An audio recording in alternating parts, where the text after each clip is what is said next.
Before P.K. Subban won the Norris Trophy as the NHL's best defenseman, or Jerome Iginla was inducted into the Hall of Fame, there was Willie O'Ree, the first player to break the color barrier in the NHL in 1958. But long before there was Willie O'Ree, long even before there was an NHL, a group of Black religious and community leaders and intellectuals formed a small hockey league in Nova Scotia. That league, dubbed the Coloured Hockey League, would pioneer the game of hockey in Canada, creating innovative new techniques, popularizing a fast and physical style of play, and attracting large and profitable audiences, until politics and racism would get in the way, and not only bring the Coloured Hockey League down, but nearly erase it from history. Although the origins of hockey are contentious, Nova Scotia is almost certainly the birthplace of the modern form of the game. A combination of a variety of stick and ball games played by the British and similar games played by the indigenous Mi'kmaq peoples of the region merged as the area was colonized and slowly developed into the game we have today. The earliest record shows that by 1802, people in Nova Scotia were playing an organized form of hockey. In 1863, John Folks invented a skate that could be easily mass-produced and cheaply sold. And the first covered rink in Canada was built in Halifax. Hockey spread across the nation. In 1892, Lord Stanley of Preston would introduce the Stanley Cup, a yearly competition for the best teams across Canada. In doing so, hockey developed an air of elitism. Only certain teams were permitted to compete for the cup. Those teams held to Victorian ideals. They played a gentlemanly game of hockey, and they were, of course, white. But just as hockey was developing a certain identity in following with Lord Stanley's traditions, separately, Black players were forming their own leagues and changing the game in ways we still see today. The Coloured Hockey League began as so many community initiatives today do, as a way to get young people to go to church. In 1895, Pastor James Borden, lawyers James R. Kenney and Henry Sylvester Williams, and community leader James Robinson Johnston founded the league in Nova Scotia by promoting games between rival churches after Sunday services. On the outside, the CHL seemed simply like a way to provide entertainment and recreation. It was much more. Their rulebook was only the Bible. Their goals were not simply to play a sport, but to provide opportunities for young Black men. The league would teach them determination, leadership, community, and teamwork, while establishing the talent and skill of Black players and providing economic opportunities. The CHL was established not just as a hockey league, but as a Black pride movement.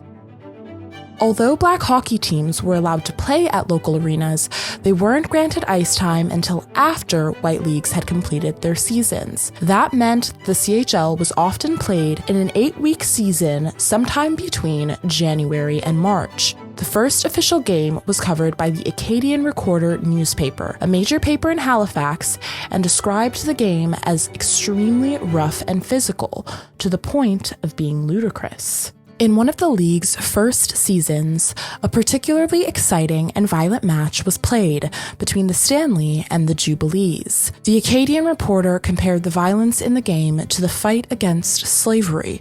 An anonymous writer wrote to the paper, heavily criticizing the article and essentially calling the writers of the Acadian Recorder idiots.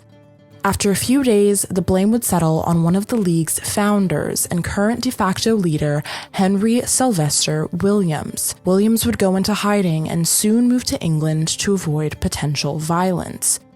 As a result, arenas in Halifax shut their doors to the CHL, and newspapers refused to publish anything about the league. The CHL was leaderless, without a place to play, and without any media coverage.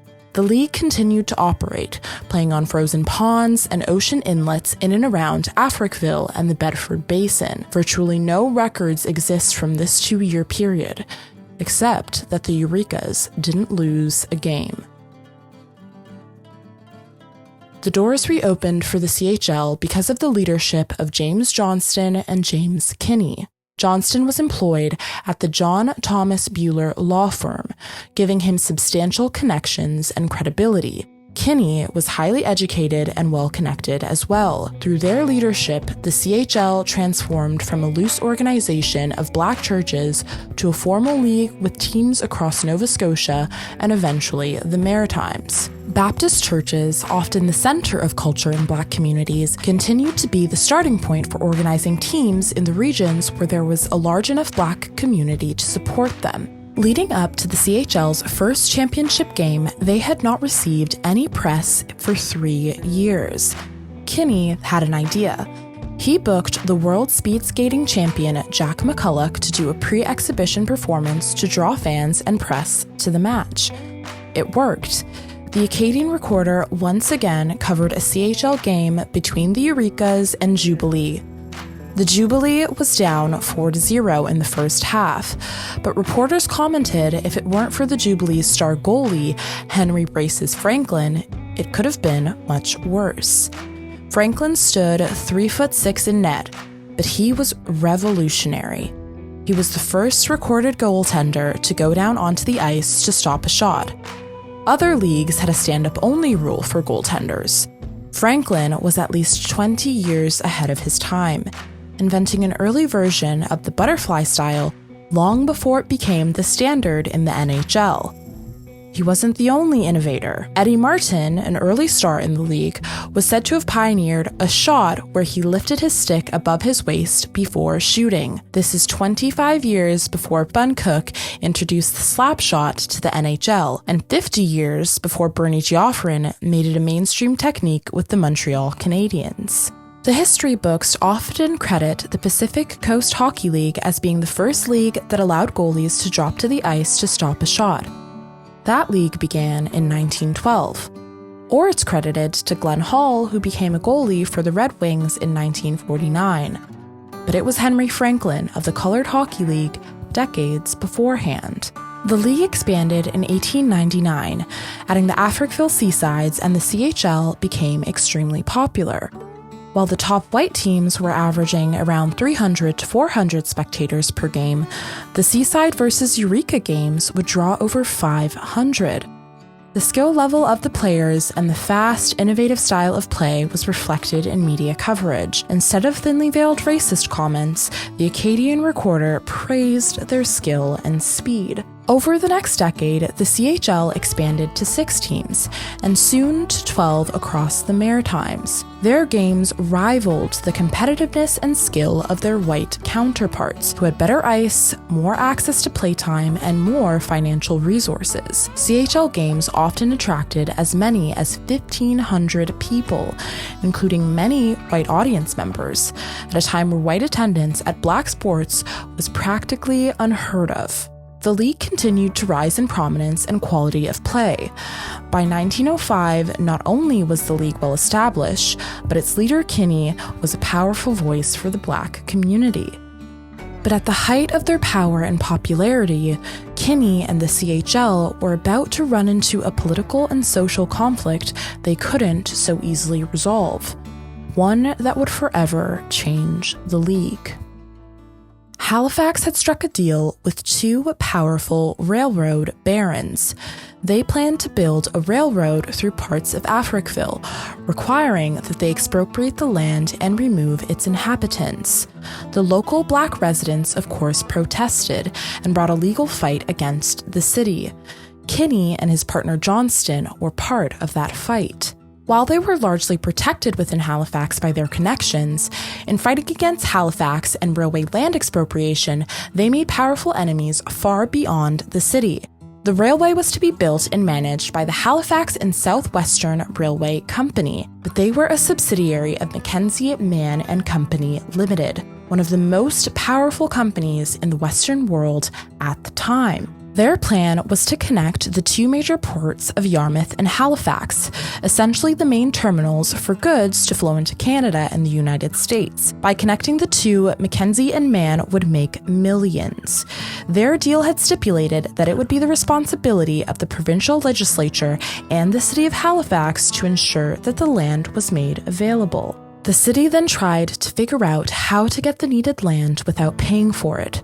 They argued that the residents of Africville had no legal claim to their property, and such would not be compensated for the lands taken. The legal battle would take 5 years, as the city worked to draw out the process, hoping to exhaust the will and financial resources of the Africville residents.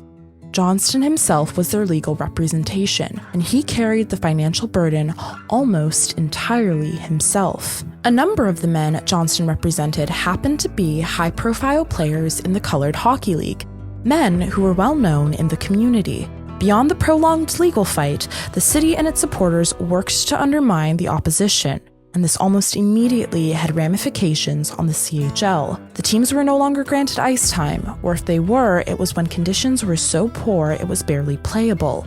If they did manage to host competitive games, there was no press coverage.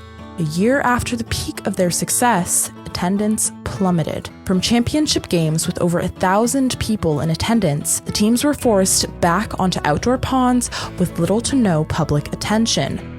The players lost their steady income and had to find other ways to provide for themselves and their family. After 5 years, Johnston and the Africville families won their court battle, not to protect their lands, but to obtain compensation for them. However, the compensation was not enough to cover the legal expenses they had incurred in the process. Not long after, Johnston would be murdered by his brother-in-law, prematurely ending the life not only of one of the leaders of the CHL, but one of the most successful Black men in Canadian history up until that point. With the breakout of World War I in 1914, the CHL paused all operations. Many of the league's past and future players fought and died in the war. For those that returned from the war, it was an entirely new world for the Black community. The Halifax Harbor explosion had devastated the most prominent Black communities in the area. Gottingen Street and the North End were almost entirely destroyed and never recovered. Africville was damaged but survived. Yet, the Richmond train station nearby was destroyed and instead of being rebuilt, moved into Halifax, cutting off a source of employment for the citizens of Africville. By 1920, many Black families moved to the United States, even in the Jim Crow era, finding more opportunities there than were afforded to them in Nova Scotia. But in the 20s, Black hockey players returned to the ice. The legal conflict of the earliest 20th century had been forgotten, and the media was once again recognizing the Colored Hockey League. But it wasn't enough. The Africville Seasides ran with just about the same roster they had before the war, and despite their age, they were competitive. The last recorded game was against the Halifax All-Star team, where the Seasides won 8-2. There were only a few hundred people in attendance. In 1924, there were no recorded games, and only 2 in 1925. The war, the destruction of Black communities from the Halifax explosion, the relocation of many families to Boston or other areas in the United States, and the rise of anti-Black sentiment throughout the earliest 20th century meant the CHL was fighting an uphill battle that they couldn't win. By 1930, the CHL closed for good. Today, very few history books, monuments, or halls of fame even acknowledge that the Colored Hockey League existed. But just as the Indigenous Mi'kmaq peoples helped to shape what hockey would become in Canada through their own stick and ball games, the players, coaches, and organizers of the Colored Hockey League are a vibrant and important part of the history of the game. And people are starting to remember.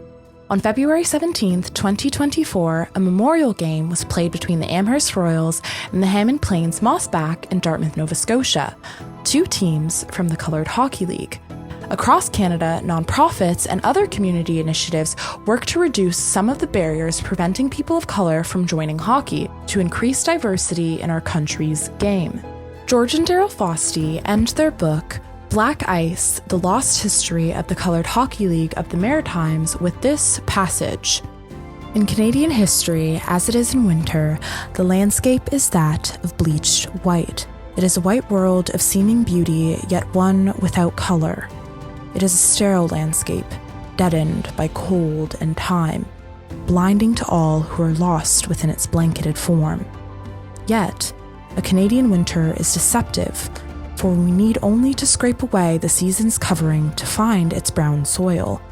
For in Canadian history and hockey, as with the seasons, between the time of the last white winter snows and the first brown spring soils, there inevitably will always be a period we call black ice.